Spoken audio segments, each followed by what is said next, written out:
세상의 모든 지식 언더스탠딩. 네, 자 언더스탠딩 오늘은 부동산 얘기 좀 해보겠습니다. 부동산. 네. 요즘 뭐 미국이 기사를 보니까 그런 것도 있더라고요. 미국이 금리를 내리면 결국 한국 부동산 꼭 오르더라. 미국이 내리면 한국도 내리고 한국도 내리면 뭐 돈도 많아지고 뭐 대출금리도 싸지고 결국은 부동산 또 오를 거다. 에이 정말 뭐 그런 얘기 전망들이 있는데 꼭 그렇지는 않을 수 있다. 또 오히려 부동산 시장이 그렇게 안 오를 수도 있다. 예. 뭐 이런... 남들이 다 안 오른다고 할 때 홀로 오를지도 몰라 조심해야 돼. 네. 라고 말씀하셨던 이분이 네. 이제는 하락론자들까지 다 나서서 대세 상승을 외치던 이 시기에 다시 분연히 떨쳐 일어서고 나 진짜 나 걱정돼. 이 형 약간 걱정되긴 하는데 이제 네? 그렇게 많이 오를 것 같지는 않아 라는 이야기를 하시러 오셨대요. 네, 그래서 또 그냥 부동산을 과학으로 접근하시는 네. 분석 전문가 우리 분전 아카데미의 김건우 대표님 어서 네. 오십시오. 네, 안녕하세요. 김건우입니다. 네. 안녕하세요. 예. 금리를 내렸는데 안 오를까요? 안 오른다기보다는 지금 뭐 여러 가지 요인이 있으니까. 근데 지금으로서는 뭐 다른 요인들이 더 크지 않나. 그다음에 금리 인하도 좀 더 디테일하게 볼 부분이 있지 않나. 뭐 이런 생각은 좀 하고 있습니다. 좋습니다. 저는 아주 좋아요. 네, 이제 부동산 전망 이야기 네. 좀 들어보죠. 예. 네. 야. 일단은 뭘까요? 뭐 어떤 지표 좀 일단은 현재 상황부터 살짝 말씀을 드리면은 예. 드러난 이제 실거래가 지수 기준으로 보면은 일단 7월까지 올해 좀 계속 올랐어요. 계속 그러니까요. 올랐고 특히 이제 6월, 7월, 한 8월 뭐 초중순까지는 이제 잘 올랐고요. 보시면은 7월까지 이제 연초 대비해서 작년 말 연초 대비해서 6.6% 상승했다가 나오는데 사실 6.6%라고 하면은 생각보다 더 올랐는데라고 할 수도 있어요. 왜냐면은 막 신고가 막 전고점 뚫었다 막 이런 것들도 있으니까. 근데 6.6%밖에 안 오른 이유는 서울 내에서도 이제 양극화가 있었다라는 얘기죠. 양극화라고 하기에는 사실은 지방 정도는 대양극화고 차별화 서울에서는 어쨌든 다 올랐는데 많이 오른 곳이 있고 조금 오른 곳이 있고 막 이러니까 이제 차별화가 있었고 또 하나는 사람들이 약간 뭐 다 그런 건 아니지만 언론에서 하도 이제 23년도에는 아직도 하락을 라고 얘기하시는 분들이 많아서 23년에 오른 건 좀 간과하신 분들이 있어요. 그래서 24년 올랐을 적에 와 24년 이렇게 많이 올랐어라고 했는데 사실은 상당 부분은 23년에 이미 올랐던 그런 부분도 있기 때문에 두 가지를 다 봐서 올해는 일단 어쨌든 서울 평균적으로 6.6% 올랐다라고 보시면 될 것 같고 그런데 이렇게 보시면은 제가 일부러 이제 21년 거부터 갖고 왔는데 21년도 정고점이 이제 지수 기준으로 한 180대 후반, 188, 9 요 정도 됐는데 지금 기껏해야 168 정도고 8월에 좀 더 오르고 하면은 뭐 한 170 원조 정도 될 것 같아요. 그러면은 아직도 21년 고점 대비해서는 한 10% 정도는 낮아요.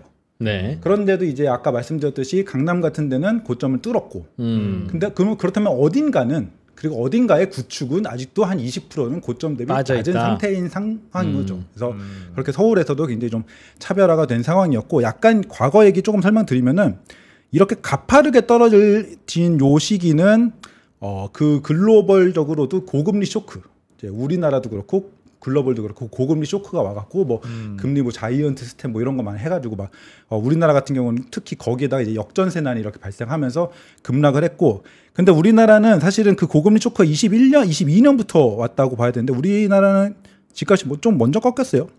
요때 무슨 일이 있었냐면은 요 대출 규제가 있었어요. 요때 새로 금융위원장이 이제 부임하면서 고승범 금융위원장이 부임하면서 대출 규제를 총량 규제하고 할 때 강하게 그때 총량 규제하고 막 농협 같은 데는 아예 하반기에 아예 문 닫아버리고 막 이러면서 총량 규제를 강하게 해서 그때도 가상금리를 막 엄청 올렸어요. 은행들이 가상금리 엄청 올리고 막 제가 그때 청와대 청원 막 넣고 그랬거든요. 은행들이 은행만 좋은 짓 한다 이러면서 그래서 엄청 올렸는데 다 요 정도는 여기 보시면 제가 표시하는 요 정도는 글로벌 고금리 쇼크 요 문제가 아니고 그 대출 규제의 영향이 요 정도는 만들어낸 그런 상황인 것 같고 사실 이렇게만 약간 뭔가 요새하고 좀 비슷한 면이 있죠. 그래서 사실 최근에 하는 대출 규제도 만만히 볼 건 아니다라는 생각을 좀 하고 있습니다. 그래서 그 7월까지 잘 오르다가 8월 8일에 이제 집값이 많이 오르니까 대책을 발표하죠. 8월 8일에 무슨 비아파트 시장 활성화한다, 뭐 공급 많이 한다, 뭐 이런 거 하는데 되게 약간 속된 말로 약간 안습, 약간 아무도 신경을 안 쓰는 오히려 이제 집값이 떨어져야 된다고 하는 사람 쪽에서는 이게 오히려 너무 약해서 얘 때문에 더 오르고 있다 이런 주장이 나올 정도로 사실 시장에는 큰 영향은 없었어요. 사실 저는 중장기적으로는 유효한 정책들이 있다라고는 보지만 사실 딱 당장은 별로 유효하지 않았는데 그래서 여기서 끝나나 싶었더니 갑자기 이제 은행들이 가상금리를 엄청나게 인상을 하기 시작하죠. 사실 제가 언더스탠딩 지난번에 나왔을 때가 딱 88 대책 전에 8월 초에 88 대책이 있다고 합니다. 뭐 이런 얘기를 할 때 딱 나왔었거든요. 근데 그때 이 규제는 모르겠고 자꾸 금감원장하고 한국은행 총재가 말을 하는 걸 보면은 그때도 이제 집값 잡는 데는 잘 모르겠는데 현 정부가 가계부채 잡는 데는 좀 진심인 것 같다. 이런 말씀을 드렸거든요. 약간 군부를 계속 뗐어요. 8월에 갑자기 했다기보다는 계속 군부를 뗐어요. 규제할 것 같은 그런. 아니나 다를까 일단은 구두로 압박을 하니까 은행들이 가상금리를 급 인상을 했죠. 엄청나게 인상했습니다. 보면은 막 우리은행은 1.7%, 농협 같은 경우는 0.5%라고 하는데 농협 같은 경우는 원래 금리가 낮은 은행이 아니었거든요. 그렇기 때문에 이 정도였고 평균적으로 지금 한때는 그러니까 특별한 케이스 무슨 장애인 특별 무슨 금리 요런 게 아닌 이상 한 3.3 요 정도가 저금리였어요. 뭐 6월 말 이럴 때 3.3, 3.2까지도 갔었는데 지금은 평균적으로 뭐 낮으면 4.34 보통 한 4.5 정도 막 이렇기 때문에 상당히 올랐죠. 사실 기준금리 같은 거 인상한다고 한 번 0.25인데 실질 가상금리를 거의 1% 이상 올렸으니까 굉장히 큰 인상을 했었고 근데 이렇게 되니까 갑자기 금감위원장이 약간 말을 바꾼 느낌이긴 하지만 아무튼 간에 버럭했죠. 너네 왜 대출을 줄이라고 했더니 금리만 올렸어. 물론 저는 이 말 자체에는 동의를 해요. 은행 좋은 일만 한 거거든요. 대출을 적게 해라. 총량제를 지켜라. 사실은 가이드는 금융당국의 가이드는 딱 한 개였어요. 총량제를 지켜라. 1년 동안의 총량제를 지켜야 되는데 너희는 지금 7월인데도 거의 다 나갔네. 총량제를 지켜라라고 한마디를 했더니 그다음에 알아서라고 했더니 정말로 금리만 하고 올린 거죠. 사실 대출 받는 사람들은 진짜 갑자기 집을 살려고 마음을 먹었거나 혹은 뭐 다른 신용대출을 하려고 마음을 먹었는데 1%씩 올라가니까 되게 사실 당황스럽기 때문에 이런 말 자체는 사실은 맞는 말을 했다고 봐요. 금감원장이. 그래서 이렇게 쉬운 어떤 금리 인상만 해서 대출 규제를 쪼인 거는 약간 내가 물건을 예를 들어 파는데 요만큼 남았어요. 근데 사람들이 계속 살려고 해. 계속 가격 올린 거예요. 그건 마찬가지죠. 나 돈 많이 벌고 싶어서. 사실은 그것이 지금 은행들이 무슨 가계부채가 많아지는 걸 걱정하고 집값이 많이 올라가는 걸 걱정한 게 아니고 돈 많이 벌려고 올린 거예요. 그런 상황에서 이런 질책을 했더니 이제서야 이제 좀 금리를 올린 거 외에 다른 어떤 자율적 정책을 이렇게 내세웠습니다. 근데 이게 어마어마하게 복잡해요. 뭐 아시다시피 많은 얘기가 나왔지만 엄청 많기도 한데 엄청나게 복잡해가지고 약간 포기하게 만드는 그런 느낌도 진짜 있고 엄청나게 복잡하다고요. 엄청 복잡해요. 그리고 막 심지어는 뭐 예를 들면 이혼 서류 들고 가면 해줘요. 실수요. 너는 정말 돈이 필요하구나.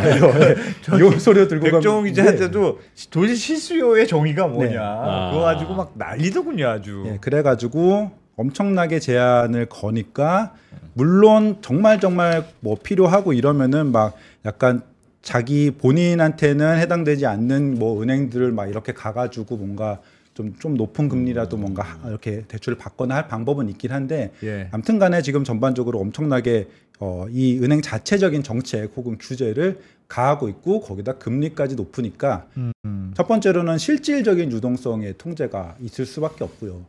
두 번째는 이제 일종의 메시지죠. 이 강력한 규제를 우리는 지금 하고 있고 할 의향이 있고 정부 입장에 금융당국 입장에서 봐도 할 의향이 있고 은행은 이거를 철저히 따를 것 같다. 물론 나중에 이게 난리가 나니까 그 금감원장이 막 사과도 했잖아요. 혼란을 드려 죄송합니다. 하지만 그다음에 은행 자율적에 맡기겠다라고 하는데 이게 말이 자율이지. 지금까지 다 얘기해놓고는 마음대로 해봐. 약간 이런 약간 강압 섞인 그런 메시지를 해서 사람들이 보기에 저도 사실은 지난번에도 말했고 저도 가끔 얘기하는 건데 이렇게까지 나왔는데 가계부채가 만약에 안 잡힌다 이러면 더 센 거 나오는 거예요. 그렇겠죠.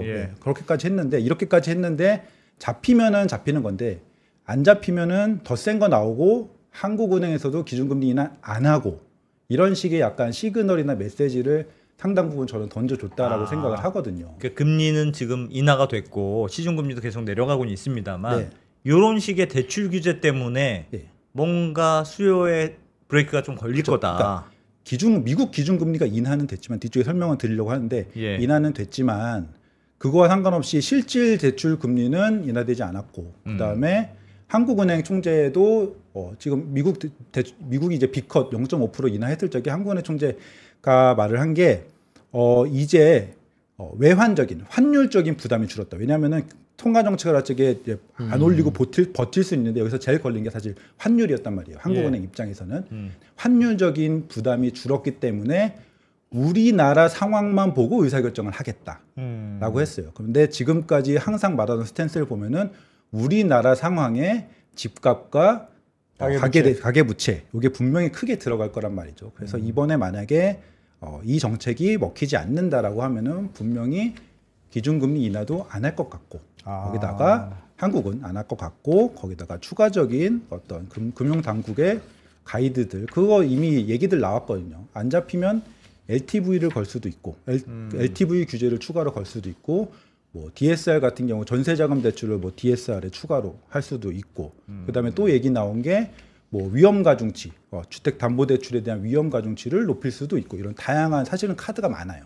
카드가 많은데 사실 시장 부동산 시장이나 대출을 뭐 받고 싶어 하시는 분들 입장에서도 요 정도에서 한번 잠잠해 줘야 하는 게 타이밍적으로 좀 그런 측면이 있습니다. 지금 이렇게 했는데 시장이 반응이 없으면 더 세게 나올 수도 있을 거다. 그러니까 어쨌든 잡겠다는 생각이 그쵸. 너무 강하다. 대출 쪽에서는 확실히 그렇죠. 오히려 국토부 장관 쪽은 그런 얘기를 별로 안 하고 근데 금융 쪽에서는 확실히 그런 시그널을 명확하게 보이고 있고 이런 얘기가 좀 나오고 실제로 실행이 되니까 거래량이 감소를 했어요. 실질적으로. 요거는 좀 뒤쪽에 자세하게 설명을 드릴 텐데 일단 숫자만 보면은 7월에 8,840건 정도 서울 아파트가 거래가 됐거든요. 8,840건이면은 그 코로나 때 제로금리 해가지고 엄청 막 투자 수요 많이 불 때 그때랑 무슨 정말 딱 그 문재인 정부 때 또 그 전에 한 번도 또 엄청나게 정말 뜨거운 장이다 이럴 때가 있었거든요. 그러니까 정말 역사적으로 손꼽히는 시기에만 서울이 10,000건을 넘어가요. 거래량이. 그렇기 때문에 8,840건이면은 요때 갭 투자가 맞지도 않았으니까 굉장히 이제 실수요적인 어떤 시장이 타올랐다라고 볼 수 있거든요. 그러니까 그렇게까지 6월에 7,567건 7월에 8,840건 이렇게 거래가 굉장히 활발하게 되다가 시장이 뜨겁긴 뜨겁군요. 엄청 뜨거웠죠. 굉장히 실수요장으로 생각하면은 손꼽히기 굉장히 뜨거웠다가 8월에 훅 꺾이긴 꺾여요. 이게 왜 꺾이냐는 뭐 복합적인 요인이 있긴 하지만 일단은 아무래도 아까 말씀드린 그런 가상금리 상승 그다음에 뭐 대출 규제 이런 여러 가지의 혼란 이런 것도 영향을 충분히 줬다라고 생각을 하고요. 그래서 8,840건에서 지금 9월 말까지 집계를 해야 되는데 제가 추정하기로는 한 6,200~300건 정도에서 집계 마무리가 될 것 같고 9월 같은 경우는 좀 아직 집계 기간이 많이 남았기 때문에 추정인데 이제 흐름을 보면은 대략적으로 추정이 가능하니까 9월 같은 경우는 요새 거래하는 거 보면은 8월보다도 좀 적어요. 8월보다 적기 때문에 6,200건에서 4,800건, 4,000건대 후반 정도까지 내려갈 것 같거든요. 그러면 고점 대비하면은 8,840에서 4,800까지 꺾이니까 거의 절반 정도 꺾이잖아요. 요거는 아무래도 그 수요가 아무래도 좀 식었다. 그러니까 4,800건이면 그래도 완전 엄청 수요가 없네. 이럴 것까지는 아니에요. 근데 뜨거웠던 그런 거에 이제 찬불은 끼얹었다. 요거는 충분히 보이고 있고요. 경기도 같은 경우에도 서울만큼 훅 꺾이진 않았지만 이제 꺾이는 추이가 충분히 보이고 있고 여기에서 제가 한 가지 이게 말씀드리고 싶은 것은 아까 요 8월 달에 요 꺾인 게 무엇 때문이냐 이런 분석을 할 때 구별로 좀 쪼개서 이렇게 한번 봤어요. 그랬더니 노원구 같은 경우는 기존에 좀 안 오른 곳, 상반기에 덜 오른 곳, 서초구, 강동구, 성동구 같은 경우에는 이제 서초, 반포 포함해서 올해 제일 핫한 곳 중에 세 곳 이렇게 되거든요. 근데 보면은 7월에 제일 거래가 제일 높은데 서울 전체적으로는 요 세 곳은 7월에 이미 고점에선 꺾이거든요. 그렇잖아요. 노원 같은 경우는 7월에 팍 올라요. 그러니까 많이 오른 곳은 이미 약간의 피로도를 느끼고 있었다.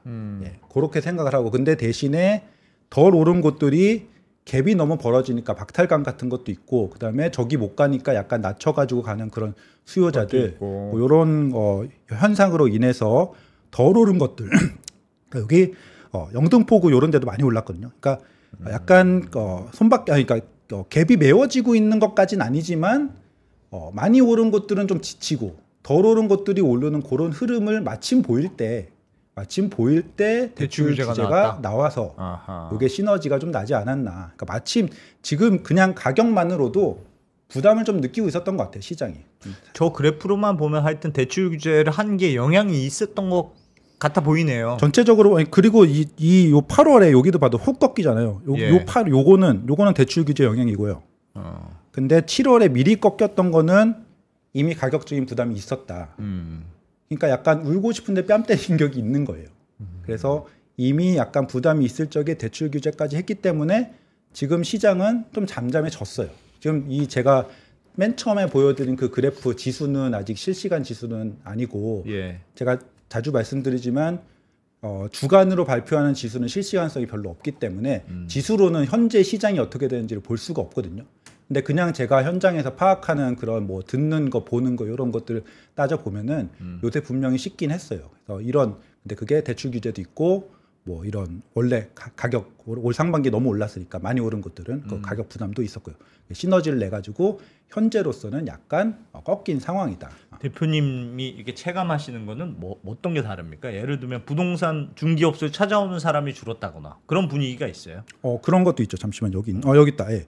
요게 딱 그런 지수인데 KB에서 요걸 하는 건데 매수 우위 지수란 거는 부동산들한테 설문을 하는 거예요. 온라인 뭐 설문을 해가지고 지금 매도자가 많이 옵니까? 매수자가 많이 옵니까? 이런 걸 해가지고 중개업소에 매수자가 많다, 매수자가 없다. 그거를 지수로 환산한 게 이제 KB에서 요거는 나름 실시간성이 제가 이제 결과적으로 후분석을 해보니까 나름 실시간성이 있어서 가끔 보는 건데 보면은 이제 꺾였어요. 요것도 요새는 팔고자 하는 사람이 더 많다. 이렇게 응답을 하는 거예요. 설문이에요.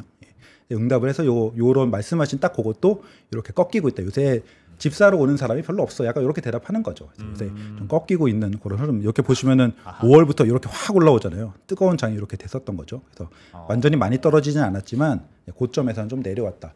이런 게 있고 그 다음에 좀 올해 많이 오른 곳들, 그런 단지들 있잖아요. 대표 단지들 보면은 호가도 조금 조정이 됐어요. 이미. 그러니까 가격이 떨어진 건 아니에요. 보통 거래라는 게 어떻게 되냐면은 뭐 예를 들어서 10억짜리 집이라고 하면은 10억이 최근 거래라고 하면은 오를 적에는 상승장에서는 10억 5천의 매물들이 이렇게 있어요.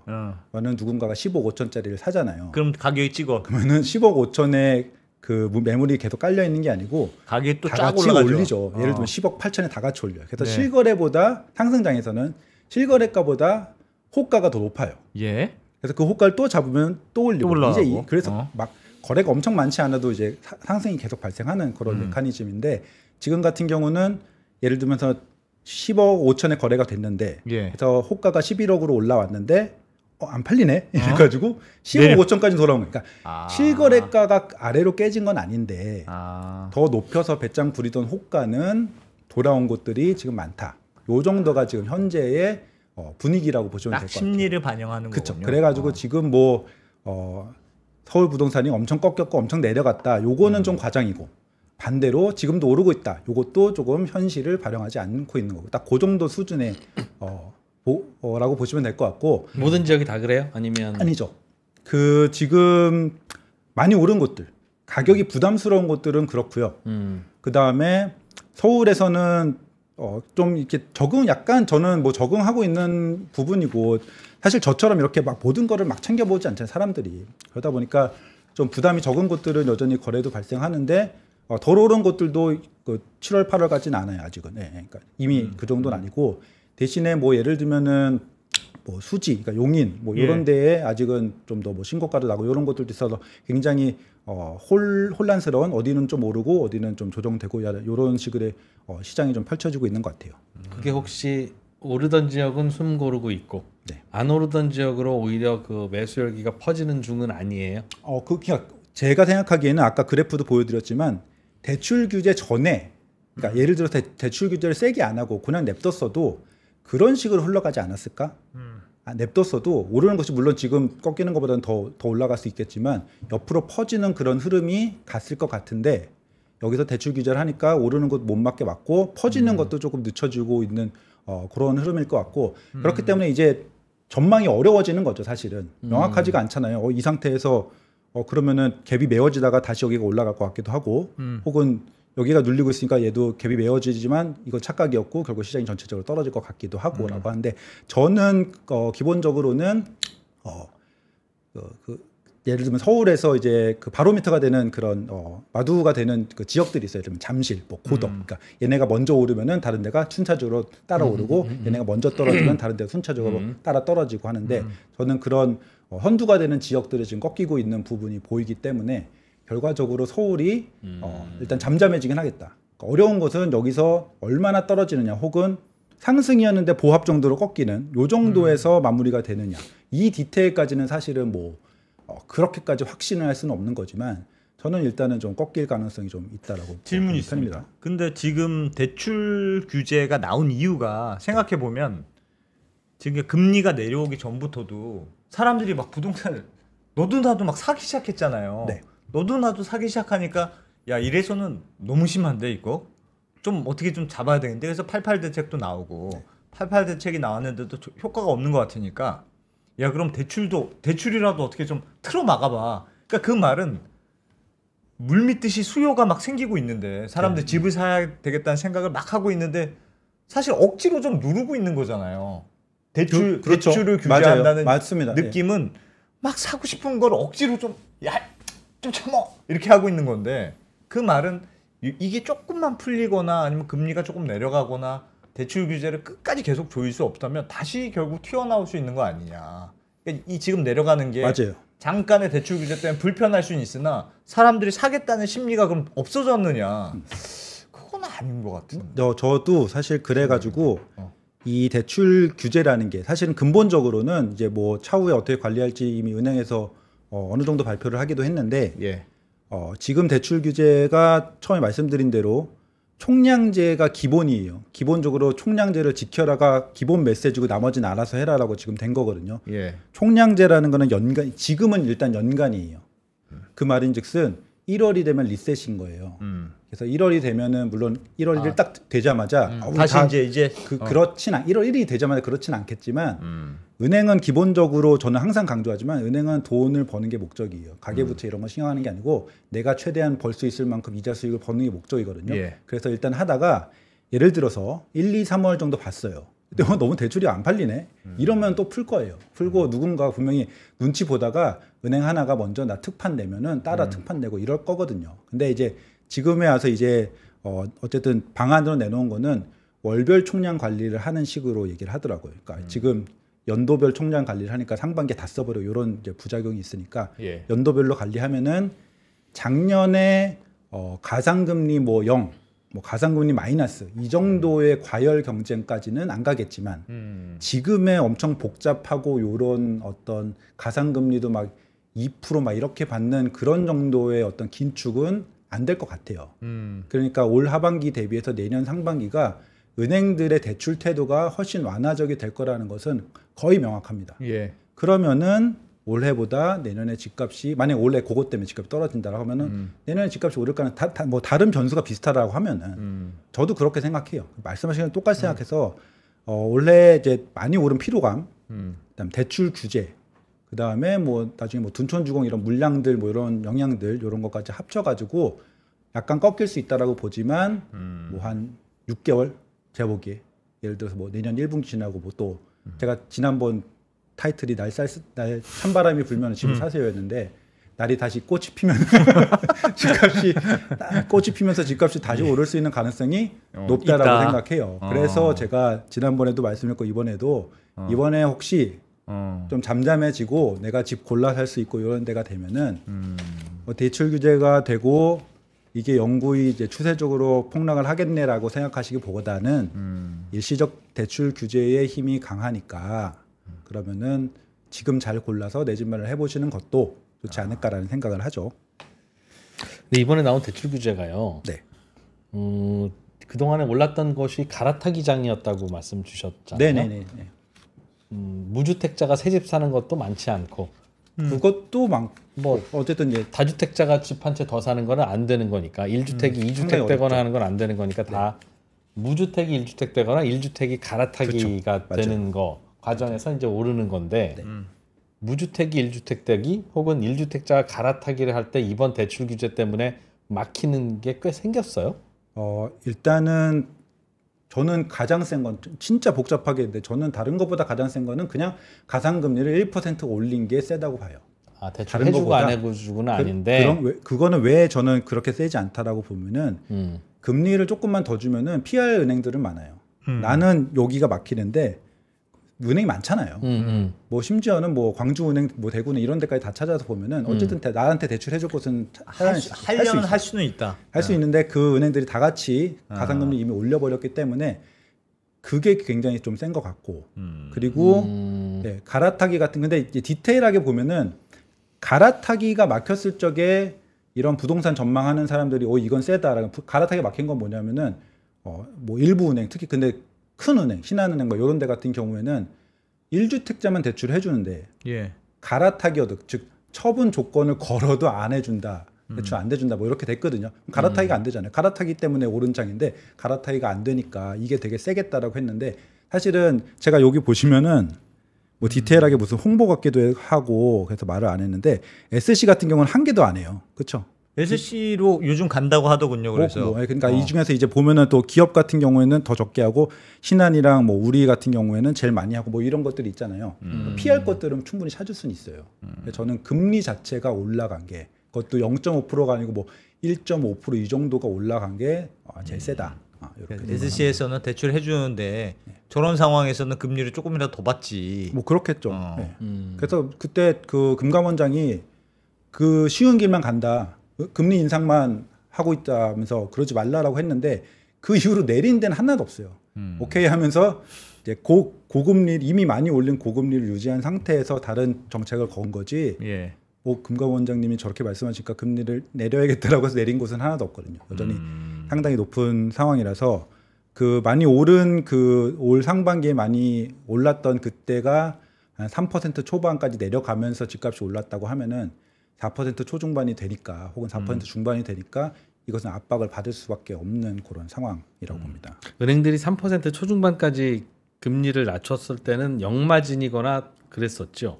네, 마진이 보통이 없는 거. 그렇죠. 보통 마진이 없고 일부 이제 뭐 인터넷 뱅킹 이런 데는 영마진도 하고 그랬죠. 왜 그랬어요 그때? 근데 사실은 저는 이제 여러 가지 이유가 있는데 뭐 기본적으로는 좀 경쟁이었던 것 같고요. 경쟁이었던 것 같고 사실은 영마진이라는 게 조달금리 대비해서 내가 이제 대출해주는 금리가 더 낮으면 영마진이 나는 거잖아요. 근데 조달금리라는 게 이게 만약에 뭐 장기 대출 해주잖아요. 뭐 30년짜리 보통 주택담보대출 금리는. 근데 그 30년 장기적으로 봤을 적에 예를 들어 뭐 3.5%라고 칠게요. 30년 동안 3.5% 쭉 받으면은 어쨌든 기준금리가 내려가고 본인들의 조달금리가 내려갈 것이기 때문에 30년짜리 3.5%짜리 그 고객을 많이 몰고 오는 게 결국은 이득이 되는 거예요. 지금 당장은 마진이 없어도 이 사람을 30년 동안 만약에 묶어둘 수 있으면 혹은 5년 고정이라고 해도 5년 동안 묶어둘 수 있으면은 당장은 마이너스 같지만 5년 동안은 플러스가 결국 날 거거든요. 그 다음에 5년이 됐을 적에 우리은행에서 본인들의 은행에서 갈아타기가 되면 어쨌든 장기적으로 또 플러스가 되는 것이기 때문에 그래서 보시면은 그 가상금리가 0이거나 혹은 마이너스 이렇게 영업을 할 적에도 은행들 영업이익이나 이런 실적은 계속 역대 최대였어요. 영업을 계속 마이너스로 하는데도 그거는 예전에 마진 높게 했던 게 계속 들어오니까 그러니까 이것도 장기적으로 봤을 적에 그런 식으로 해서 영업을 해서 그리고 인터넷 뱅크 같은 그런 회사들은 저도 IT 회사 출신인데 IT 회사들은요 기본적으로 죽어라예요. 남을 죽이고 치킨 게임이 기본이에요. 마이너스 적자는 기본이지. 토스나 쿠팡 이런 게다가 심지어 토스나 카카오 이런 적자는 기본이지 마인드가 그러면 적자를 한 다음에 뭘 하느냐? 마켓 쉐어를 늘리는 게 기본인 거죠. 그래서 그런 마인드를 가진 인터넷 뱅크들이 침투를 하면서 은행들도 일단은 마켓 쉐어, 그러니까 고객을 뺏기지 않고 장기적으로 이익을 가져가자 이런 식의 경쟁이 됐던 것 같은데 지금은 사실은 약간 좋은 날 온 거죠. 어떻게 보면은. 네. 그래서 그런 상황입니다. 그리고 제가 추가적으로 조금 더 말씀드리면은 예. 그런데 이제 B컷이 이렇게 왔죠. 그래서 이게 좀 기대감입니다. 부동산 시장에서는 대출 규제 때문에 주춤하는 분위기도 있고 사람들이 막 우려도 하고 이랬는데 가뭄의 단비처럼 미국에서 0.5%나 기준금리를 인하한 거예요. 그래서 이거에 대한 효과는 여러 가지 뭐 해석들이 있긴 하지만 아무래도 부동산 시장에서는 조금 기대감이 커요. 기대감이 크고 그러면은 다시 올랐던 금리도 내려갈 것 같고 이런 식으로 하는데 제 생각엔 일단은 뭐 장기적으로 보면 당연히 금리가 이번만 내릴 것도 아니고 계속 내릴 거잖아요. 예. 장기적인 거 말고 일단 현재 B컷 그다음에 올해 내 정도로 봤을 적에는 애매한 게 있는 게 일단은 0.5% 기준금리를 인하했는데 미국만 봐도 10년물 국채금리 벤치마크님 10년물 국채금리는 올랐어요. 요게 요쯤이 이제 기준금리 인상 요때 인하한 건데 한 0.13 정도 올랐어요. 그러니까 그 말인즉슨 일단 첫 번째로는 경기 침체가 이게 발언들이 있잖아요. 연준 의장 같은 분들이 발언하는데 경기 침체가 없을 것 같으니까 혹은 약할 것 같으니까 이제 오르는 것도 있고 또 하나는 이제 그 갓이라고 하는 그 선반영. 네. 선반영이 이미 된 거죠. 선반영이 이미 돼서 너무 과하게 됐다가 다시 올랐어요. 그리고 한국도 마찬가지입니다. 한국도 엄청 내려갔다가 미국 금리 내려갔다 잠깐 올랐어요. 미국처럼 많이 오르진 않았는데 올랐어요. 튀었어요. 그래서 보시면은 뭐 3년물이 지금 2.85 뭐 그리고 한 뭐 1년물이 2.9몇 이렇게 되거든요. 이것도 선반영이죠. 선반영이고 지금 3년물이 우리나라 이제 보통 벤치마크 하는데 2.85잖아요. 우리나라 기준금리가 3.5란 말이에요. 그다음 1년물이 한 2.9 몇이잖아요. 그러면은 두 번 정도의 인하는 이미 시장에서 반영을 한 거예요. 그러니까 제 말은 기준금리 인하가 된다고 해서 그거만큼 우리나라 채권금리, 대출금리가 훅훅 같이 따라 내려가지 않는다라는 거죠. 미국도 마찬가지고요.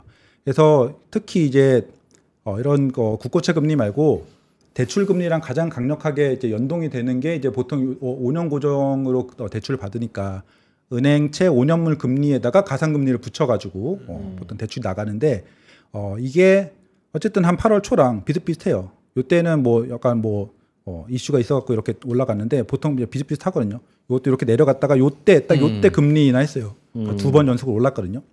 이것도 상당히 선반영 됐다가 올라가서 실질적인 대출 금리조차도 미국 기준금리가 인하가 됐다고 해서 뭔가 대출 금리가 떨어진다거나 하지 않고 있기 때문에 이미 미국에서 B컷을 했지만 그 이후로 며칠이 지났지만 대출 금리는 떨어진 게 없어요.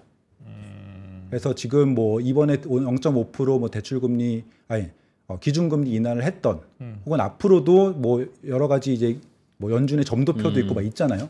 0.5를 더 인하할 것 같다고 하던 대출금리가 그만큼 그 흐름에 따라서 떨어질 거냐라고 하면은 저는 뭐 그렇게 크진 않을 것 같아요. 물론 떨어질 거예요. 떨어질 건데 그 가상금리를 아까 말씀드렸듯이 1%에서 1.5% 이렇게 올려버렸기 때문에 그거에 비하면은 사실은 이 채권금리, 기준금리의 변동폭은 약하다.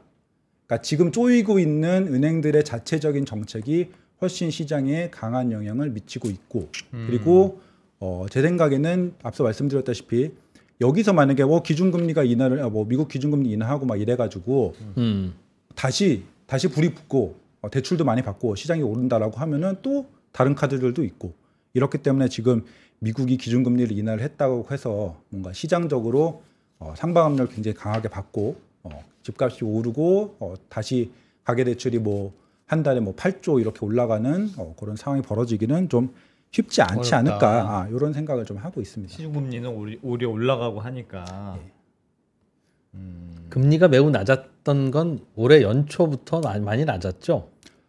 그렇긴 한데요. 노마진. 그렇죠. 근데 이제 그 채권금리, 대출 금리로 보면 은행채 금리 자체가 계속 떨어졌어요. 그래서 올 초에는 한 3.7에서 8 정도 주택담보대출금리 기준으로 3.7에서 8% 정도 됐다가 한 6월 달쯤이 제일 낮았던 것 같은데 그때 뭐 3.3, 3.2 때도 있었고요. 그러니까 점점 낮아졌어요.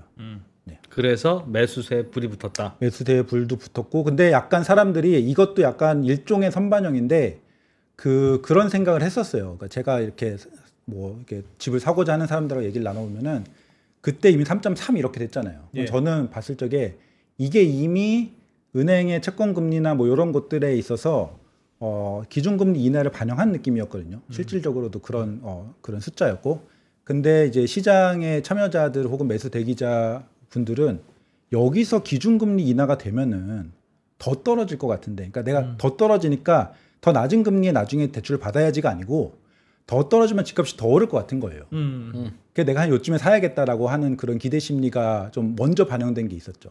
그러니까 기준금리가 떨어질 거라는 것을 이미 사람들은 알고 있었어요. 물론 작년에부터 계속 내린다고는 했지만 이젠 진짜다. 이젠 진짜 6월, 7월, 9월 중엔 하나다. 이렇게 하고 있었던 적이 계속 있었으니까 그러면은 기준금리 떨어지기 전에 미리 사야지, 요 심리가 꽤 강했어요. 그렇습니다. 아무튼 그래서 네, 뭐 저는 뭐 디테일하게 사실은 뭐 언제 뭐 얼만큼 떨어지고 얼만큼 오르고 이런 거를 맞추기는 좀 어렵지만 저는 시장은 일단은 이미 식었고 식은 상태에서 뭐 기준금리가 뭐 떨어졌던 뭐 어떤 일들이 생겼던 간에 오르기는 쉽지 않고, 첫 번째로는 단기간에 다시 기존 올 상반기 같은 어떤 흐름이 나오기는 쉽지 않고, 또 하나는 오른다고 한들 산이 높으면 골이 깊다고, 여기서 더 올라서 더 센 규제를 맞아버리면은 오히려 조정폭이 커지는. 그래서 시장의 상승을 바라는 분들 입장에서도 요 정도에서는 조금 쉬었다가 몇 달 쉬었다가 천천히 이제 다시 올라가는 그런 흐름으로 가는 게 오히려 낫지 않을까, 이런 생각을 합니다. 지난번에 오셨을 때는 왜 그런 말씀을 해주셨잖아요. 공급이 하반기에 너무 없다. 이미 그것 때문에 뭐 특히 내년도 없다. 그래서 올해 있는 것 중에 둔촌주공 좀 있는 영향이 좀 있으나 내년엔 더 없고, 그래서 한동안은 공급이 제대로 되는 게 없어서 그게 부동산을 좀 끌어올릴 것 같다. 네네네. 그래서 하반기를 노려라. 이게 전국하고 서울 뭐 이렇게 좀 구분해서 봐야 되는데, 서울 같은 경우는 내년에 많아요, 공급이. 서울 내년은 많아요. 서울 외에 다른 곳들은 내년부터 적고요. 내년만 많아요. 서울은 내년만 많아요. 네. 정확하게 따지면은 올해 11월 말부터, 올해 11월 말에 둔촌 출발이거든요. 올해 11월 말부터 입주하는 것부터 시작해서 내년 12월 말까지 13개월 정도 요때가 좀 많아요. 꽤 많아요. 올해 이제 11월 말 전까지 기준으로 요 11개월 정도 요때와 비교하면 앞으로 13개월 동안 뭐 한 4배 엄청 많아요. 그러니까 올해가 너무 적었어요, 일단. 올해가 너무너무 적었어요. 밀어놨으니까. 맞아요. 요걸 다 밀어놓은 거. 요때에 지어졌던 게 뭐 여러 코로나 뭐 자재 뭐 이런 이슈로 인해서 다 밀려서 25년에 약간 몰린 거예요. 그래서 25년도에 물량이 많아요. 그래서 그것도 제가 지금 일단 둔촌주공 11월 말에 입주를 하니까 그러면은 그러니까 기본적으로 지금 제가 예상하는 거에 굉장히 중요한 변수가, 금융적인 부분 말고 굉장히 중요한 변수가 전세가거든요. 전세가. 근데 전세가가 지금 다른 웬만한 요소들은 상승세를 좀 이렇게 상승의 요인을 줄 만한 그런 식으로 좀 흘러가고 있어요. 예를 들면은 전세가가 조금씩 올라가면서 갱신권들을 많이 써서 시장에 흘러나오는 물건들이 너무 없거나 뭐 이런 문제들이 있거든요. 보통 갱신권을 많이 쓰면은 전세가가 올라가요, 보통. 그래서 그런 흐름들이 있거나 한데, 저는 이제 둔촌주공이 뭐 사전 점검하고 이제 11월 말 입주니까 지금부터 물건이 좀 나오긴 하는데, 어쨌든 한 10월 좀 넘어가서 사전 점검하고 뭐 이렇게 되면은 물건이 더 많이 나와서, 그것들이 적어도 강동, 뭐 송파, 또 더 하면 뭐 강남 이런 데까지는 더 영향을 많이 줘가지고 주요 지역들이 많이 영향을 주면서 전세가도 그게 아래로 떨어뜨리진 못해도 둔촌이 올라가는 거를 막는 그런 하방 압력은 줄 것 같거든요. 그래서 둔촌주공의 물량이 많고, 그 다음에 25년도에는 계속 조금씩 꽤 많아요. 월별로 꽤 많아가지고 25년도에 어쨌든 그래서 만약에 올해 뭐 약간 만약에 조정이 온다라고 하면은 꺾이는 게 뭐 10월 11월부터라고 하면은 뭐 한 1, 2개월 만에 끝나는 게 아니고 한 6개월 정도 생각하는 거는 25년도에 물량이 계속 있기 때문에 그런데 그럼에도 앞서 말씀드렸듯이 대출 규제는 일시적이고 뭐 지금만 그러니까 완전 풀리진 않아도 지금만큼 강하게는 안 걸 거라고 생각을 하고 거기다가 공급은 결국 줄어들거든요. 그러니까 주변 서울 외의 공급들은 이미 25년부터 없어요. 굉장히 적어요. 점점점 적어지긴 하는데 25년부터 굉장히 적고 26년에는 서울뿐이 아니고 뭐 다 적거든요. 그러니까 그렇게 되면 이제 공급이 너무 부족하니까 대출 규제도 지금보다 훨씬 낮고 그러면은 웬만한 뭐 다른 충격 뭐 이런 것들이 있지 않으면은 다시 반등을 할 가능성이 더 높겠죠. 그래서 요거는 좀 현재 상황 혹은 뭐 단기 한 반년 정도의 전망으로 봤을 적에 이런 말씀을 드린 겁니다. 그 수급과 관련해서 말씀을 들으면 그래 공급이 부족하니 뭐 그렇게 되겠군 이라는데 끄덕거려지는데 뭐 가장 조금 좀 근본적인 질문들은 이런 게 있더군요. 그래 그런데 너무 비싼 거 아니야 집이?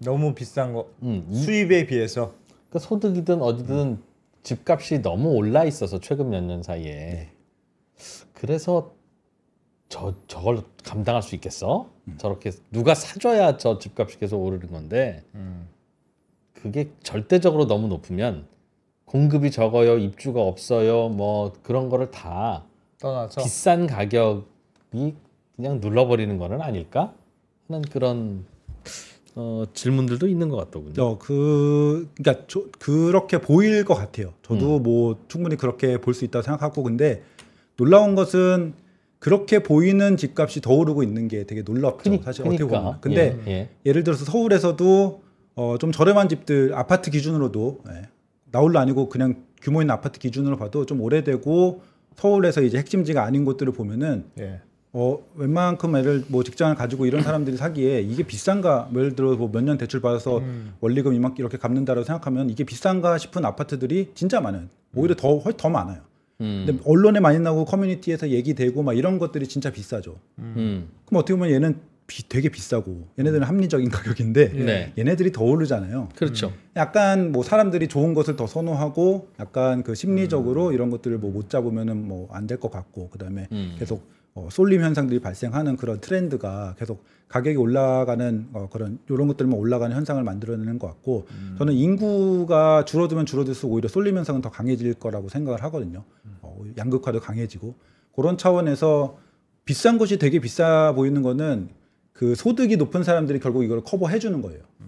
그러니까 소득 평균 소득으로 볼 게 아니고 상위 소득이 DSR 40%로도 이 정도의 그런 가격대를 계속 커버해 주는 거거든요. 그러니까 비싼 거는 그냥 소득 높은 사람들이 커버해 주는 거고 비싸지 않은 곳들 서울에서도 혹은 경기도 약간 정말로 4호선 뭐 신분당선 이런 초역세권들로 가도 구축 같은 데 가면은 뭐 한 7억 뭐 그 정도의 괜찮은 집 뭐 국민평형도 살 수 있거든요. 그런 것들은 뭐 사실 맞벌이 부부라고 하면 충분히 살 수도 올라갈 있고. 수 있고. 그러니까 이제 국민평형이 30억 뭐 이렇게 가는 게 또 올라? 또 오를 수 있다고 정말?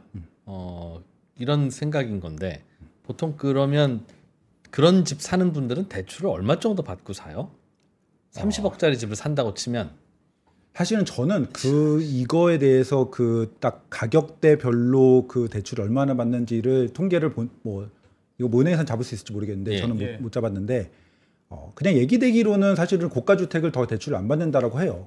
이건 저도 검증은 안 해봤어요. 근데 고가주택이 오히려 저가주택이 대출 퍼센테이지는 더 높고 왜냐면은 실질적으로 해주는 것도 몇 억 이하는 뭐 디딤돌 대출이니 뭐니 해가지고 많이 해주잖아요. 오히려 중저가 주택들이 대출의 어떤 비중이 높고 고가주택들이 오히려 대출의 비중이 적고 그다음에 전세 같은 경우에도 뭐 지금 말씀하신 거는 약간 다른 결이긴 한데 놀라운 거는 전세값이 막 강남 보면은 17억, 18억 막 이래요. 국민평형 신축 같은 경우 20억 넘은 것도 당연히 있고 전세자금 대출은 5억밖에 안 되거든요. 나머지는 다 현금으로 하는 거예요. 그렇죠. 놀라운 거죠. 저도 이 데이터라 이런 거를 보고 분석을 하는 건데 이런 거 다 빼고 상식적으로 보면 와 이거를 왜 전세에 저 돈을 넣지 막 이렇게 왜 전세에 15억을 생돈으로 넣는 거지 이런 생각이 든단 말이에요. 뭐 이자를 주는 것도 아니고 저 돈 있으면 투자할 게 얼마나 많은데 되게 놀라운데 어쨌든 그런 일들은 발생을 하고 있고 그리고 이게 어떻게 흘러가 저는 뭐 오늘 얘기는 아니지만 이게 어떻게 흘러갈지 되게 주목을 하고 있는 부분은 네. 앞으로 돌아가시는 분들이 되게 많을 거예요. 돌아가시는 분들 중에 우리나라는 되게 이게 문제이기도 한데 그 묶여 있는 돈들이 많아요. 나이 드신 분들이 자산을 안고 소비도 안 하고 고자산가인데 그게 거의 다 부동산이죠. 예. 예. 그분들이 돈이 내려와야 되는데 이게 내려오지 않고 있거든요. 그다음에 쓰지도 않고. 근데 이제 돌아가시는 분들이 많을 거거든요. 계속 많아지고 엄청 많아져요. 매년 매달 많아지거든요. 상속이 될 거잖아요. 상속이 되면서 집은 아파트는 팔 거고. 그러면은 이때 팔리는 아파트와 그다음 상속이 돼서 자식들이 뭐 집을 사거나 돈을 쓸 거잖아요. 이게 영향이 어떻게 될지가 저는 장기적으로는 되게 궁금하거든요. 상속세 이런 것도 더불어서. 양쪽 집에서 상속받아서 집이 두 채가 돼버린 꽤. 근데 자식들이 여러 명이잖아요. 근데 어떻게 보면은 한 채를 팔고 뭐 양쪽 집이라고 어쨌든 한 사람이 한 분이 돌아가시면은 한 채를 팔고 여러 명이 나눠 가졌는데 그러면 이 사람들이 집을 산다고 하면은 집값은 오를 거예요. 근데 이 사람들이 다 집을 안 살 수도 있잖아요. 그러니까 그렇죠. 이것에 대한 영향력, 상속세라도 빠져나가고 뭐 이런 것들, 이런 것들이 저는 궁극적으로 그냥 돈이 단순히 비싸서라고 하면은 간단히 말하면은 생각보다 돈이 많은 사람들이 많아요. 그 다음에 증여도 많이 되고요. 어디 있는 거야 대체? 돈은 너만 없어. 그런 얘기들 많이 하더라고. 예. 그 다음에 소득이 되면은 젊으신 분들은 옛날에 비해서 더 대출을 하는데 더 부담 없이 옛날에는 빚 내면 죽어 약간 이런 옛날에는 뭐 그런 분이었던 좀 더 지금 뭐 DSR 40% 뭐 이런 요 안에서는 그런 분위기가 있고 그다음에 사실은 집값이 비싸다라고 하는 거를 주거비로 치환하면은 정말 비싼가라는 생각도 좀 해볼 필요가 있거든요. 그래서 좀 그러니까 모든 거를 저는 주거비로 좀 치환을 해서 생각해볼 필요가 있는데 네. 뭐 약간 다른 결이지만 예를 들면은 가계부채가 너무 심각해, 가계부채가 너무 커. 그거를 이창용 총재가 얘기를 하는 거는 이제 대출을 받는 사람들 기준으로 DSR 37% 이상이면은 이게 너무 사람들의 가처분 소득에 영향을 크게 줘서 소비를 줄이고 경기 침체를 만든다. 그 변곡점이 37%다는 얘기를 해요. 근데 저는 여기서 조금 더 생각해야 되는 부분은 우리나라가 대출을 DSR 37%만큼 원리금을 내는데 두 가지에 좀 더 생각해야 될 부분이 있는데 한 가지는 우리나라는 그런 많은 원리금 상환을 하면서 대신에 안 하는 소비가 있어요. 아니, 덜 하는 소비. 뭘까요? 월세. 우리는 월세를 잘 안 내죠. 덜 내죠. 전세를 해서. 그러니까 전세 작업을 렌트비는 많이 그렇죠. 들어가죠. 대출을 해서 은행에 이자를 내는데 대신에 월세를 덜 내죠. 집주인한테. 그러니까 DSR 37% 안에는 주거비가 포함되어 있다. 다른 나라와 달리. 그래서 요거를 그냥 37%라서 가처분 소득이 적다라고 하기에는 좀 애매하다. 또 하나는 우리나라는 주택담보대출을 받으면은 원금 상환이 의무다. 다른 나라는 아니죠. 다른 아니고 원금을 상환하는 이건 약간의 저축 개념이잖아요. 일종의. 이거는 갚는 게 아니에요. 37% 안에 원금 상환이 포함됩니다. 근데 주택담보대출을 받으면요 원금이 반이에요. 매달 하는 거면 원금이 반 이상일 때도 있고 이건 뭐 원리금 상환이냐 원금 상환이냐 뭐 이런 거에 따라 다르긴 하는데 그렇기 때문에 그렇게 많은 대출 어떤 금융적인 부담이 있는 것도 아니고 그 다음에 그렇게 대출을 받아갖고 집을 사는데 이게 집값이 비싼가라고 보면은 37% 정도 받아갖고 뭐 예를 들어서 집을 산다. 그러니까 DSR이 맥시멈 개인별로 40%잖아요. 집을 산다라고 하는데 다른 나라 봤을 적에는 월세가 그냥 임차 주거비가 소득의 20에서 30%예요. 미국은 30%가 넘고 뉴욕은 뭐 60%가 넘고 그러면 월 주거비로 20-30% 나가는 거잖아요. 우리나라가 대출 받아서 대출을 뭐 그 원리금 상환하는데 40% 이내로 내는데 이 사람들이 정말 영끌인가? 그러면은 남들은 다른 나라는 그냥 원래 원래 주거비를 20-30% 내는데 40% 원리금 상환해서 내 집으로 산다라는 게 그렇게 영끌인가? 그러면은 그렇게 해서 다시 좀 돌아가서 생각해 보면은 이걸 지금 기준으로는 지금의 DSR 40%에 스트레스 DSR까지 적용하면 한 37% 정도 안에서 끊겨요. 그 이상 대출 못 받아요. 그러면은 소득으로 될 만한 커버 될 만한 사람들이 고가 주택을 사고 있는 거다라는 결론으로 돌아오거든요. 그러니까 기존에 연끌했던 사람들 옛날 DSR 정책이 없고 그냥 막 대출해줬을 때 집 샀던 사람들은 집값이 올라서 괜찮은데 그때는 좀 무분별했다고 쳐도 요즘은 지금의 DSR에다가 스트레스 DSR까지 적용하는 것 기준으로는 그런 이렇게 했는데도 만약에 누가 집을 고가에 사고 있다. 예. 라고 하면은 그냥 소득이 그게 되는 사람들이 많구나. 그렇게 생각이 될 수밖에 없죠. 그냥 못 사니까 안 그러면. 그러니까 소득이 되거나 아니면은 누군가가 돈을 줘서 코인이 돼서 상속을 해서 했든지 코인이 대박이 나서 어떤 요인이 있어서든 다른 돈이 있는 거니까. 그러니까 안 되는 사람이 억지로 돈을 끌어가지고 막 레버리지를 막 일으켜가지고 집을 사서 그게 집값이 오르면은 그 거품은 좀 곧 터질 수도 있는데. 그렇죠. 문제가 될 수도 그러니까 있고 그 말씀은 거품이라고 생각할 수 거품이 아니라는 뜻일 수도 있잖아요. 그러니까 지금 많이 올랐는데 거품이 아니라는 뜻일 수 있는 게 아니라 거품이 아니라는 뜻입니다. 거품이 아니라는 뜻입니까? 그럼? 그러니까 지금의 가격은 거품 하나도 아니야 이거. 그러니까 지금 만약에 DSR 규제가 유지가 되고 스트레스 DSR까지 지금 적용이 되잖아요. 지금 50%고 이제 내년 중반부터 스트레스 DSR 풀로 적용이 되고. 그리고 지금은 스트레스가 강하게 적용이 되거든요. 그러니까 그 고점 기준으로 스트레스 금리 요건 좀 복잡한데 금리를 매기 때문에 아무튼 지금은 스트레스 금리가 강하게 돼요. 2027년 12월까지 스트레스 금리가 굉장히 강하게 적용이 되거든요. 이럼에도 불구하고 만약에 고가주택 계속 사고 산다 오른다 이러면은 그냥 살만한 사람이 사는 거다 이런 생각이 좀 들죠.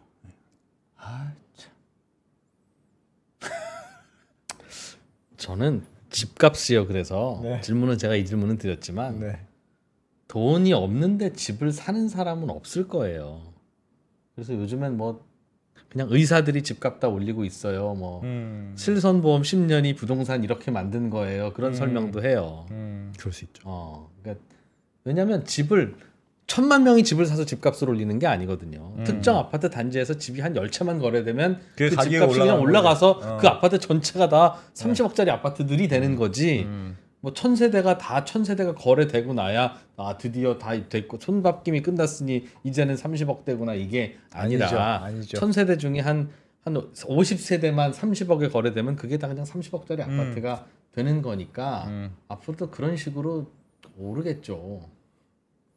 왜냐면 내려야 되는데 내릴 때는 급하게 사정이 있는데 조금만 기다리면 30억인데 어쩔 수 없다 25억에 팔자 이런 식으로 팔아야 되는데 그렇게 팔 이유가 언제 생길까? 약간 그런 게 있거든요. 이게 우리나라의 집값이라고 하면은 아파트 값이 아니고 집값이라고 하면은 사실은 PIR이 됐던 뭐가 됐던 간에 높다고 안 나와요.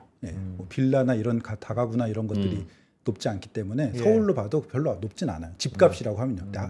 아파트 값이라고 하면 소득 좀 높을 수가 있죠. 그런데 사람들이 그 많은 집 중에서 아파트에 쏠림 현상이 계속되면은 이쪽에 가격이 올라가는 그런 트렌드도 사실은 그런 올라가는 곳이 계속 올라가는 그런 영향을 미치지 않나. 근데 문제는 팔 때 팔 수 있느냐. 사람들이 받아줄 사람이 있겠느냐? 과연 팔 때?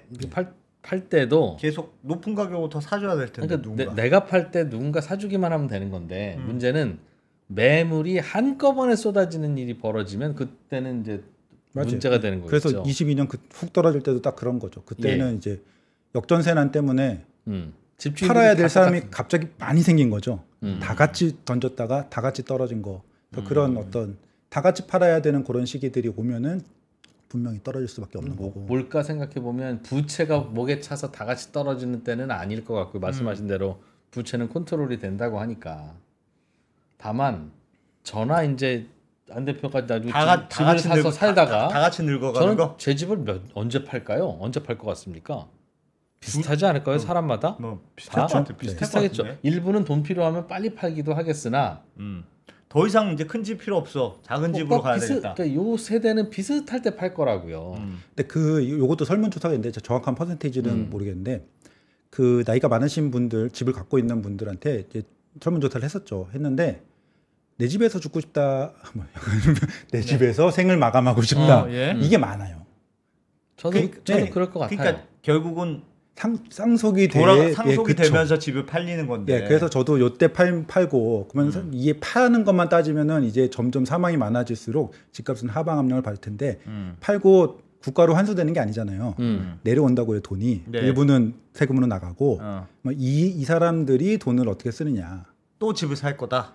그렇죠. 근데 보면은 상속세로 나가기 때문에 적은 돈이 내려오잖아요. 네. 집값은 떨어질 거다. 왜냐면 그리고 이 상속을 받은 사람 중에 사업하는 사람도 있고 뭐 여러 가지 주식 투자하는 사람도 있고 그러는데 근데 또 생각해 볼 분은 예를 들어서 5억이 상속으로 돼요. 그럼 이 사람이 집을 살 적에 5억의 레버리지를 대출을 발생시킨다고요. 네. 그렇기 때문에 10억 집을 팔아서 5억에 상속을 했는데 다시 10억 집을 살 수도 있는 거예요. 굉장히 복잡한, 그러니까 돌아가시는 분들이 많기 때문에 집값이 떨어진다라고 하는 거는 상속과 뭐 그 전에 증여. 왜냐하면 지금 우리나라의 그 노인 빈곤율이 높긴 하지만 노인분들이 양극화가 굉장히 크게 돼 있는 거예요, 사실은. 굉장히 자산가들도 많거든요. 뭐 누군가 뭐 58년생 개띠들이 그렇게 부자라더라 뭐 이런 분들도 있는데 그래서 굉장히 자산가인 지금 7, 80대의 노인분들의 그 돈들 묶여 있는 돈들 일본이 이게 계속 묶여 있어서 되게 힘들었거든요. 예. 우리나라도 이게 계속 우리나라는 또 수명이 또 길어가지고 이게 계속 묶여 있을 텐데 어쨌든 이게 흘러 내려왔을 적에 어떻게 되느냐. 이것은 말씀하신 대로 내 집을 언제 팔 거야 그러면은 나 여기서 생을 마감할 거야라고 하면은 돌아가시고 나서야 이게 팔릴 텐데 그때 되게 장기적인 얘기를 말씀을 드린 거예요. 그러면은 그게 매도가 나오는 거 그러면 내려와서 이 사람들이 뭐 집을 사는 거 복합적으로 생각을 해봐야죠. 장기적으로. 그쵸. 장기적으로 생각하면 그렇게 생각하면 그게 진짜 중요한 거 같아요. 지금까지의 부동산은 어쨌든 우여곡절 끝에라도 계속 올라갔잖아요. 네. 그게 이제 사는 세대, 30대, 그쵸. 40대, 계속돼서 50대 계속 인구가 사는 세대가 있었는데 파는 세대, 60대, 70대보다 인구가 많았기 그쵸. 때문에 받아낼 수 있었고 야 받아내도 모자라 그러니까 더 계속 지어야 됐었는데 그렇죠. 네. 다 같이 늙었어요. 이제는 노인들이 쏟아내는 집의 숫자보다 이제 그 집을 수요하는 젊은 세대 층이 숫자가 가구든 인구든 적을 테니 맞아. 내가 또 태어나는 사람은 더 적고 적을 테니 결혼도 적게 하고.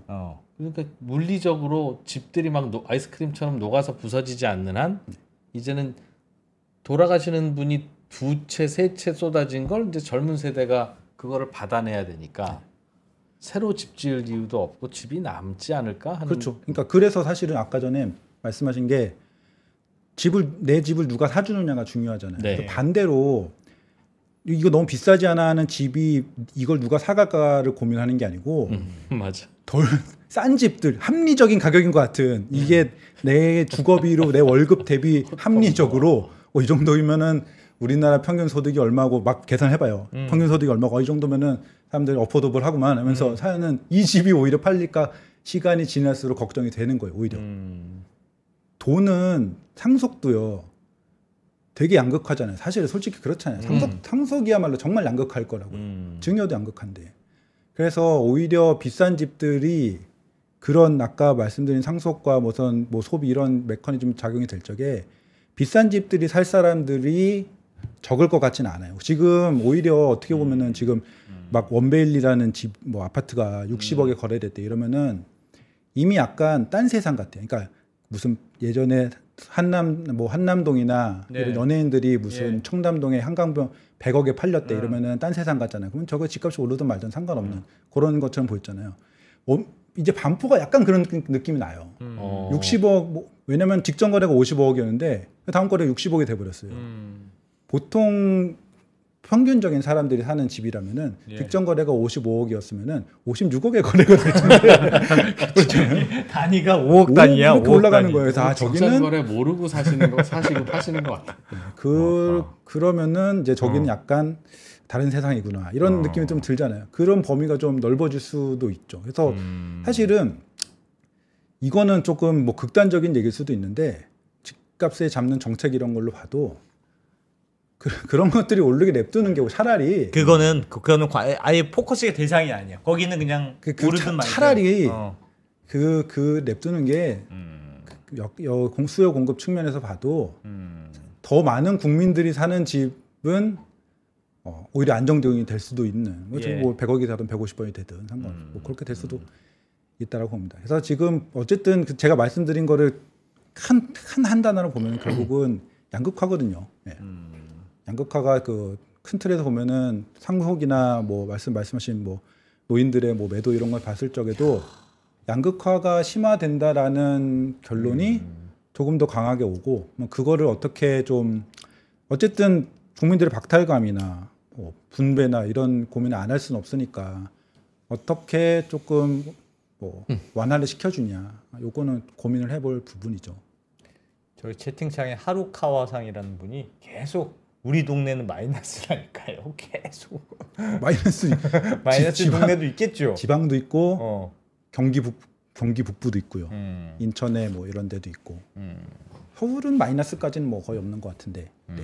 거의 그래서 이것도 일종의 양극화인데. 근데 뭐 그런 쪽은 저는 그 양극화는 집값으로 보면은 아까 말씀드린 그런 차원에서 길게 보면 양극화인데 갭은 줄어들었다 넓어졌다 줄어들었다 넓어졌다 할 거예요. 예를 들어서 제가 내년에 서울에 물량이 많다고 했는데 뭐 경기도나 인천은 적거든요.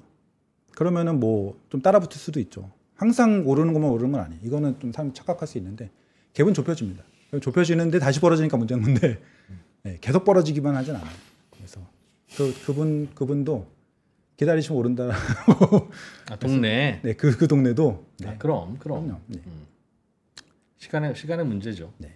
그래서 뭐 사실 가계부채 이런 얘기도 들을 말씀 많은데 그 준비하려다가 부족할 것 같아 안 했는데. 가계부채는 뭐 어떤 게 문제? 그냥 말로 한번 해봐 주세요.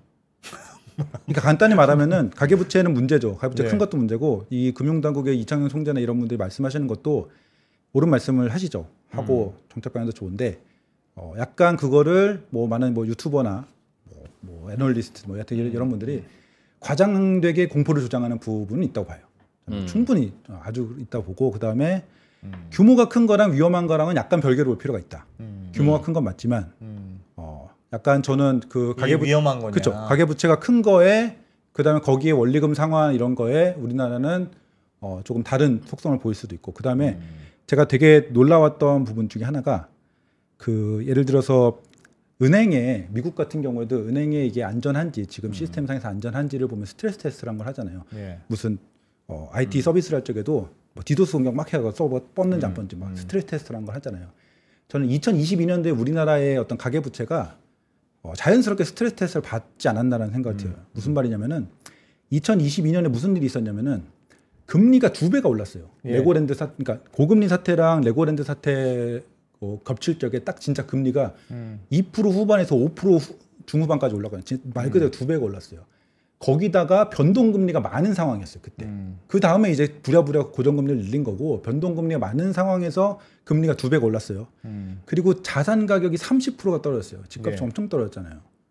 그래서 그 금리가 2배가 오르고 변동금리에다가 자산이 30%가 떨어졌는데 근데 우리나라 가계부채 때문에 망할 거다는 얘기는 그 전부터 계속 나왔거든요. 그러면 이때 망했어야 돼요. 그 사람 2018년, 19년부터 가계대출 때문에 망할 거라고 했던 폭탄이 떨어지면 큰일 날 거라고 했던 그 사람들의 이론이 맞았다고 하면은 우리나라는 2022년에 망했어야 돼요. 근데 놀라운 거는 이때 가계부채가 흔들리지도 않았거든요. 그러니까 연체율이 막 엄청나게 폭등을 해서 위험했다거나 회수가 안 돼서 대출을 못 갚는 사람이 너무 많아가지고 문제가 됐다거나 전혀 안 그랬어요. 버텼어요. 되게 놀랍더라고요. 그 이유는 뭐 놀란 건 둘째치고 그 이유를 그냥 분석해 보면은 우리나라는 대출의 상당 부분이 고소득자의 대출이 굉장히 비중이 높고요. 그리고 LTV 뭐 그런 규제도 꽤 강했죠. 왜냐면은 그때만 해도 막 15억 이상은 대출이 나가지도 않고. 그 다음에 나간다고 해도 뭐 얼마까지는 LTV 20%만 해주고 대출에 대해서 굉장히 깐깐하다고 우리나라가. 그래서 그렇게 무분별하게 대출이 나가지도 않았고요. 크기만 한 거예요. 그 큰 이유는 역사적으로 되게 길게 있어요. 그러니까 70년대부터 집을 엄청 지으면 그걸 다 개인들이 사라고 대출 받아서 사라고 했으니까 그때부터 가계부채가 엄청 큰 거고요. 거기다가 전세자금 뭐 임차도 대출 받아서 해 이렇게 해서 하니까 구조적으로 커진 거고 집을 국가가 많이 소유하고 기업들이 많이 소유했으면은 그냥 기업 부채랑 국가 부채가 컸던 거예요. 지금은 집을 개인들이 갖고 있으니까 개인 부채가 큰 거고요. 근데 이제 그런 측면이 있는 것 같아요. 이창용 총재도 그때 예전에 기자회견에서 무슨 얘기했었냐면 가계의 자산 중에 부동산과 관련된 부채가 커지는 그 비중이 지금 높다는 건데 그게 높으면 말씀하셨던 대로 이게 되게 위험한 부채냐는 잘 퀘스천이 있습니다만 그 부채가 크잖아요. 그러면 사람들이 결국 그 말은 부동산 자산이 내 자산 중에 너무 큰 비중을 차지하고 있다는 뜻이니까 맞아요.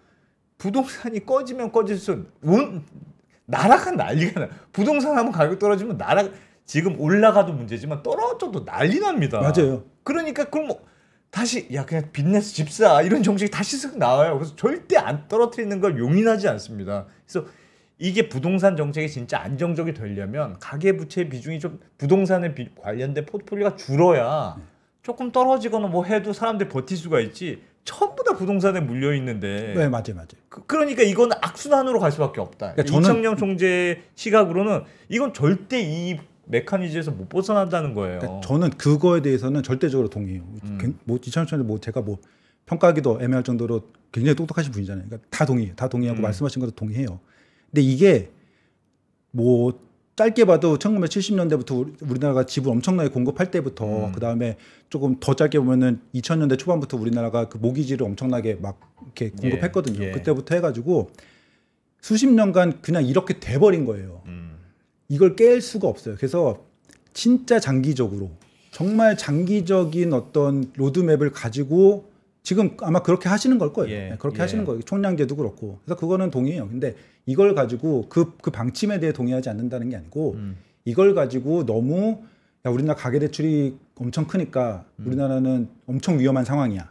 이렇게 생각한다거나 이렇게 누군가 이렇게 얘기한다거나 이게 폭발해갖고 우리나라는 가계부채 때문에 성장을 못할 거야. 뭐 가계부채 때문에 뭐 이 모든 기승전 가계부채 얘기를 생각보다 많은 사람들이 하고 증권가 애널리스트 분들도 그 얘기를 하는데 저는 약간 뭐 하여튼 증권가 애널리스트 분들 되게 좀 불만이 있는 게 계속 가계부채 얘기들이 문제를 막 2018년, 19년 계속 얘기를 했어요. 근데 정작 2020년, 21년, 22년도에 부동산 PF 기업 부채를 무분별하게 내준 건 증권사잖아요. 그러니까 우리나라가 역사적으로 부채나 이런 문제 때문에 위기와 위기 근처까지 갔던 거는 다 기업 부채 때문이에요. 가계 부채 때문에 흔들린 적이 단 한 번도 없어요. 카드 대란 정도, 근데 그건 또 가계 부채라고 하긴 애매해요. 증권사가 가계 부채에 대해서 위험 신호를 내는 여러 이유 중에 하나는 증권사는 그 금리가 자꾸 내려가야 채권 운용으로 돈을 벌 수 있는 구조라서 내심으로는 금리 낮추자는 얘기를 365일 하고 싶은 기관이에요. 물론 이제 그게 리서치와는 파이어월이 있어야 되긴 하지만 그런데 금리 낮추자는 얘기를 하려면 가계부채 올라가고 있어요. 뭐 그렇게 하는 수밖에 없겠지 뭐. 아무튼 뭐 혹시 오해를 하실까봐 제가 가계부채를 더 많이 늘려도 된다 이런 얘기가 아니고 지금 위험하지 않다. 너무 걱정하시고 너무 이것 때문에 망할 것 같이 생각하시면 생각보다 좀 많거든요. 우리나라 가계부채 때문에 너무 휘청휘청할 수 있다. 근데 그거 아니다. 네. 근데 크니까 점차 줄여나가 그 비중을 퍼센티지를 줄여나가야 된다. 이건 오케이. 알겠습니다. 하여튼 오늘 김건우 대표님 말씀은 올해는 살짝 주춤할 수 있다. 내년에는 좀 좋아질 수 있다. 그러니까 오늘 사서 내년에 팔거나 이런 사람이 있는 게 아니라서. 자 그러면 좀 내려가는 거 기다려도 좋습니까? 하는 궁금함일 텐데 꼭 그렇지는 않을지도 몰라. 그러니까 슬슬 알아보러 다니는 건 계속 해라는 얘기 같아요. 그러니 야, 이 가격에 이 집을 사야 되니 참 이런 생각을 하지만 집을 알아보러 다닌다는 건 그만큼 돈 있으시다는 거 아닙니까? 사실? 알아보지도 않습니다. 그러니 뭐 이제 그렇게 되는 거겠죠. 근데 오늘 나온 얘기 중에 뭐 굳이 그 정부가 부동산 부양책이라고 해서 내놓는 게 있는 경우들이 있죠. 빚내서 집 사라 하면서 대출 완화 내지는 세금 깎아줄게 집 사라 하는 경우가 부동산 부양책이라고 우리는 생각하지만 그게 근본적으로 부동산 안정책이에요. 그 본질을 우리가 이해해야 되는 게 집값이 보통 이제 내려갈 때 그런 정책을 내놓는데 이렇게 내려갈 때 그런 정책을 내놓지 않으면 부동산 가격이 조금 더 내려갈 수는 있겠죠. 그러나 부동산 경기가 다 얼어붙어서 착공이 안 되고 진도가 안 나가고 아무런 부동산 프로젝트가 올스톱이 돼요. 뭐 그거는 뭐 여러 번 경험했잖아요. 그러면 계속 그 이후에는 곧바로 공급 부족으로 바로바로 이어지잖아요. 그러니까 요거 요대로 내비두면 진짜 공급 부족이 되겠구나 싶을 때 내놓는 정책이기도 하기 때문에 성격이 양면이 다 있어서 그게 없으면 부동산이 그래서 저는 부동산은 그냥 어느 나라든지 불패다. 이유는 부동산이 오르다가 내려가기 시작하면 부동산이 공급이 안 될 테니까 잠시 후에는 또 올라갈 거고, 물론 항상 오르지는 않겠으나 정부가 아무런 신경 안 쓰고 내버려 둬도 계속 이렇게 우상향하거나 신경 안 쓰면 더 올라간다. 뭐 그런 것 같더군요. 왜 내가 괜히 막판에 정리한답시고 욕먹을 소리를 하는지 모르겠어요. 끝에 너무 많이 올랐네. 근데 물론 그런 측면이 있는데 막상 그때 빚내서 하세요 하되 결과적으로는 그때 너무 많이 급등을 해서 아주 홍역을 치렀죠.